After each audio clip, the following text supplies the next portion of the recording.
Merci Madame la Présidente, Madame la Directrice de Recherche, Monsieur le Ministre, Monsieur le Directeur Général, chers collègues. La réindustrialisation est un enjeu majeur, tant pour notre balance commerciale que pour notre souveraineté. Avec un déficit de 60 milliards et notre dépendance pour les produits de première nécessité, le chantier est immense. Le gouvernement met en avant le bilan de Choose France, au passage quel mépris pour la francophonie, mais les investissements étrangers en France sont au plus bas.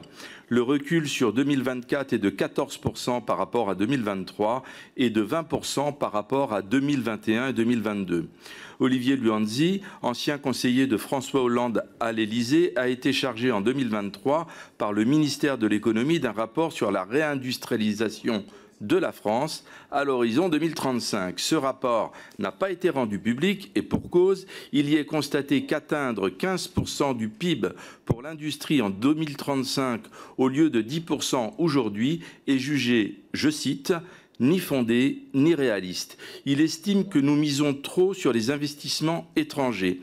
Il prône l'orientation des financements publics vers la consolidation des PME stratégiques, la reprise d'Atos pour la partie supercalculateur seul, par exemple, à laisser les autres activités participant à la souveraineté numérique à des entreprises étrangères.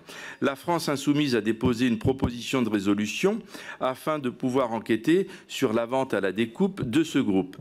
Comme membre de la commission d'information sur l'IA concernant la compétitivité des entreprises, j'ai constaté lors des auditions que nombre de sociétés de ce secteur stratégique ont émis le souhait d'un crédit impôt recherche conditionné à l'utilisation d'un cloud souverain.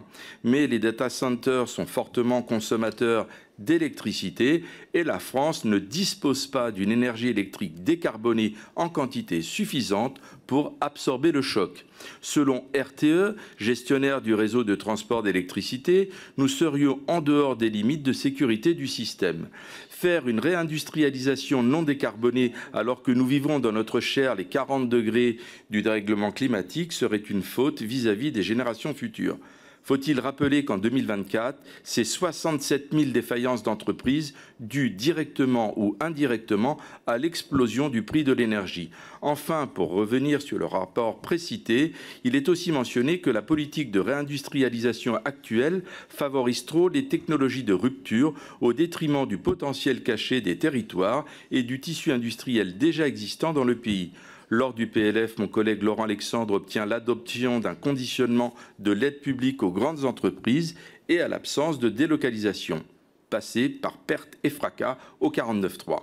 Une question, la souveraineté industrielle ne passe-t-elle pas, elle aussi, par une économie circulaire afin de limiter les échanges internationaux et préserver les écosystèmes? Une autre qui m'est venue en vous écoutant, que pensez-vous des monnaies locales? Monsieur le Directeur Général. Merci Madame la Présidente. Sur la question sur l'économie circulaire, c'est effectivement un axe de notre politique industrielle. Nous voulons développer, pour des raisons de souveraineté et également de valorisation de l'activité économique en France, dans un certain nombre de secteurs, cette économie circulaire. C'est le cas dans le plastique où nous soutenons un certain nombre de projets de recyclage du plastique, de recyclage chimique notamment, qui permet d'aller plus loin dans l'utilisation de la matière usagée. Nous avons, il y a quelques semaines, lancé un projet de recyclage de terres rares qui va permettre de réduire notre dépendance aux approvisionnements internationaux sur les terres rares.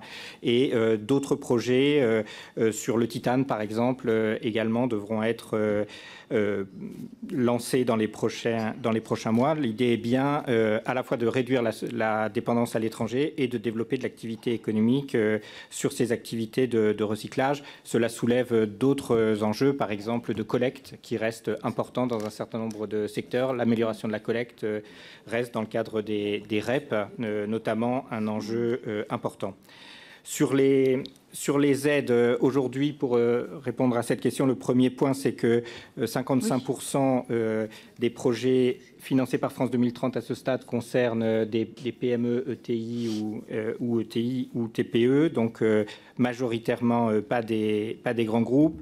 Sur la conditionnalité, il faut rappeler que la finalité de ces aides est en général de cofinancer de manière minoritaire un investissement qui est réalisé par une entreprise privée réalisées avec des financements privés. Et donc la principale conditionnalité de ces aides, c'est de déclencher l'investissement. Et on voit, par exemple, quand il s'agit de la décarbonation, et ça rejoint un point évoqué tout à l'heure, globalement dans la décarbonation de l'industrie sur l'ensemble de notre trajectoire d'ici 2030, un tiers des investissements sont rentables, sont de l'efficacité énergétique et donc améliorent effectivement la compétitivité de l'entreprise qui les réalise, elle les réalise seule. Les 2 tiers ne sont pas rentables et donc cet investissement ne peut être réalisé qu'avec un financement public et c'est bien en ça que la première finalité de ces aides, c'est de déclencher l'investissement. Merci, Monsieur le Directeur Général. Madame Livrato, Madame la Directrice de Recherche. Je vous remercie. On a parlé de secteur, on a parlé de soutien aux entreprises. Il me semble qu'un point pourrait être également évoqué, ce sont les politiques industrielles territorialisées qui répondent à une problématique qui est assez prégnante, c'est celle de la désindustrialisation des territoires. Sur les 100 000 emplois qui ont été créés dans l'industrie depuis 2015, sur les 150 000, pardon, on remarque que la moitié sont créés dans les métropoles ou dans leur environnement immédiat. C'est-à-dire qu'aujourd'hui, le mouvement de réindustrialisation, appelons-le ainsi, qui s'est fait jour, en fait, a tendance à creuser de nouveau les disparités territoriales, ce qui est un problème pour de multiples raisons sur lesquelles on pourra éventuellement revenir. Il existe des dispositifs, je ne crois pas que l'on en ait parlé, comme territoire d'industrie, qui justement visent à répondre à ce décalage entre des aides ciblées sur des secteurs ou des entreprises et des aides qui permettent de cibler un territoire. C'est l'opposition que l'on trouve entre les firm-based policies, excusez-moi pour l'anglais, donc les politiques fondées sur les aides ou les politiques fondées ou ciblées sur les lieux, place-based policies, selon la terminologie européenne. Et ces politiques territorialisées sont intéressantes parce qu'elles répondent à plusieurs besoins. Tout d'abord, on développe une industrie par les relations interindustrielles qui peuvent s'appuyer sur la localisation et la territorialisation des entreprises. Elles permettent justement un rapprochement des firmes et donc de créer les conditions d'une économie circulaire qui est toujours territorialisée.